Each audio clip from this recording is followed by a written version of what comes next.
अरविंद केजरीवालांची काल जेलमधून सुटका झाली। आता ह्या सुटकेनं काय होणार आहे? आता या सुटकेचे नेमकी आपण म्हणूया लोकसभेच्या निवडणुकीवरती काय परिणाम होणार आहे आणि याचा भारतीय जनता पार्टीला काय फटका बसणार आहे का? काँग्रेसला काय फायदा होणार आहे? आम आदमी पार्टीला काय फायदा होणार आहे? तर आता आपण मित्रांनो याची चर्चा ह्या भागात करणार आहोत। आणि पण तत्पूर्वी आपल्याला जाणून घेतलं पाहिजे का नेमकी न्यायालयाने अरविंद केजरीवाल यांची सुटका का केली। आता आपल्या सगळ्यांना माहिती असेल का साधारणतः कोणत्या महिन्यामध्ये, साधारणतः एप्रिल महिन्यामध्ये अरविंद केजरीवाल यांना वेडीनं म्हणजे अर्थात ईडीने साधारणतः जेलमध्ये टाकलं। आता जवळजवळ 9 समन्स त्यांना पाठवले। 9 समन्सला त्यांनी काय उत्तर दिलं नाही आणि 10व्या समन्सच्या उत्तरासाठी ते स्वतः तिथं गेले कार्यालयामध्ये ईडीच्या आणि त्यांना तिथे अटक केली गेली। आता ही का अटक केली गेली? आता ती अटक करण्यामागची पार्श्वभूमी अशी आहे का त्याच्यामध्ये साधारणतः ईडीचं असं म्हणणं आहे का यांनी अरविंद केजरीवाल यांनी जी साधारणतः लिकर पॉलिसी बनवली होती दिल्ली राज्यामध्ये, तर त्या लिकर पॉलिसीमध्ये त्यांनी तथाकथित घोटाळा केलेला आहे।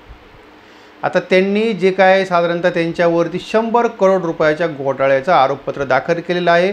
आणि पण आता त्याच्यामध्ये का ईडीचं असं म्हणणं आहे का आता जो हा घोटाळा आहे तो जवळजवळ 1000 करोड रुपयाचा झालेला आहे आणि त्याच्यामुळे त्यांना जेलमध्ये टाकलं गेलं। आणि आजपर्यंत त्यांना म्हणजे कालपर्यंत न्यायालयाकडनं त्यांना जामीन भेटलेला नव्हता आणि पण आता न्यायालयाने काल त्यांना जामीन दिला आहे। आता जामीन देताना न्यायालयानं काही पॉईंट जे आहे ते पॉईंट काही समोर ठेवलेले आहेत। आता त्याच्यामध्ये न्यायालयाचं पहिल्यांदा असं म्हणणं आहे का लोकसभेच्या निवडणुकांमध्ये सहभाग घेणे हा साधारणतः प्रत्येक भारताच्या माणसाचा आपण म्हणूया सार्वभौम अधिकार आहे। आणि दुसरी गोष्ट आहे शी सांगितली न्यायालयाने का ते दिल्लीचे मुख्यमंत्री आहेत, ते साधारणतः आत्तापर्यंत जर आपण विचार केला तर ते कुठल्याही प्रकारचे मोठे सराईत गुन्हेगार नाही आहेत आणि त्याच्यामुळे त्यांना निवडणुकांमध्ये सहभाग द्यायला पाहिजे। आणि याच्यावरती न्यायालयाने आणखीन पुढे सांगितलं का निवडणुका म्हणजे या असं नाही का 4-5 महिन्यामध्ये एखाद्या पिकाची कापणी आली, तर या 5 वर्षातून लोकसभेच्या साधारणतः निवडणुका येतात आणि त्या निवडणुकांमध्ये भाग घेणे आणि त्यांना त्यांच्या पक्षाचं काम करण्यापासून आम्ही रोखू शकत नाही। आणि म्हणून काल न्यायालयाने अरविंद केजरीवाल यांना जामीन दिला आणि तो किती तारखेपर्यंत दिलेला आहे? तो जामीन त्यांना 2 जूनपर्यंत दिला आहे। म्हणजे 2 जूनला त्यांना परत न्यायालयासमोर जाऊन आत्मसमर्पण करावं लागणार आहे। आता या मित्रांनो ही झाली साधारणतः जामिनाभोवतीची पार्श्वभूमी। आणि पण आता याच्यामध्ये काही साधारणतः न्यायालयाने काही अटीसुद्धा घातलेल्या आहेत। आता न्यायालयाने जर समजा आपण विचार केला तर न्यायालयाने त्याच्यामध्ये अटी अशा घातलेल्या आहेत। आता त्यातली पहिली एक अट अशी आहे का आता हे म्हणजे साधारणतः 2 जूनपर्यंत केजरीवाल बाहेर आहेत आणि 2 जूनपर्यंत ते साधारणतः मुख्यमंत्री कार्यालयामध्ये आणि किंवा सचिवालयामध्ये जाऊ शकणार नाहीत। कोणत्याही सरकारी फायलीवरती अरविंद केजरीवाल सही करू शकणार नाहीत आणि ते आता जो काय त्यांचा प्रचार करू शकतील, भाषणं करू शकतील, पण त्या भाषणांमध्ये आता त्यांना ज्या केसच्या अंतर्गत त्यांना जी काही शिक्षा झालेली आहे तर त्या केसच्या संदर्भात ते काहीही भाष्य करू शकणार नाहीत। आणि चौथी सगळ्यात महत्त्वाची गोष्ट अशी आहे का ह्या दिल्ली लिकर केसच्या मॅटरमध्ये जे कोणी साक्षीदार असतील तर त्या साक्षीदारांना अरविंद केजरीवाल भेटू शकणार नाहीत। तर ह्या 4 अटी साधारणतः सर्वोच्च न्यायालयाने अरविंद केजरीवाल यांना घातलेल्या आहेत आणि ह्या अटीचं पालन ते सहज करतील अशी मित्रांनो अपेक्षा आहे।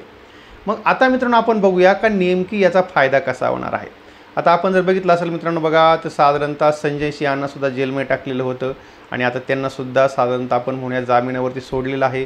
आता केजरीवालसुद्धा सध्या जामिनावरती बाहेर आहेत पण त्यांना परत आतमध्ये जावं लागणार आहे। आणि आपण जर विचार केला संजय सिंहांचा तर त्यांना सध्या जो आपण म्हणतोय तो त्यांना कंटिन्यू जामीन भेटलेला आहे।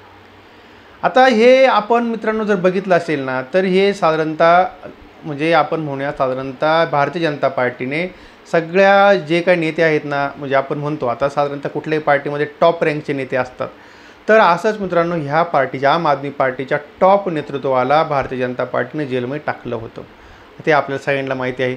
अजून मनीष सिसोदिया ते सुद्धा अजून मित्रांनो जेलमध्ये आहेत आणि आता ते तर दिल्लीचे उपमुख्यमंत्री होते आणि त्यांनासुद्धा जेलमध्ये टाकलेलं आहे, अजून ते बाहेर आलेले नाही आहेत। तर हे भारतीय जनता पार्टीने निवडणुकांच्या आधी हा बरोबर यांच्यावर आम आदमी पार्टीचा करेक्ट कार्यक्रम साधारणतः ईडीला आणि CBIला हाताशी धरून केला।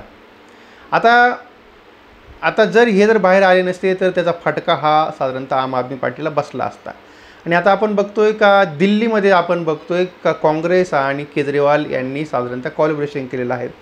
आणि मग आता मित्रांनो हा फायदा जो आहे, आता हे जे केजरीवाल 20 दिवसापुरते का होईना बाहेर आलेले आहेत, त्याचा फायदा त्यांना साधारणतः पंजाबमध्ये होणार आहे आणि दुसरा फायदा दिल्लीमध्ये होणार आहे आणि गुजरातमध्ये सुद्धा साधारणतः जो काय म्हणतो आपण तर तो प्रचारामध्ये त्यांचावाला चांगला सहभाग मागच्या विधानसभेच्या निवडणुकीला होता.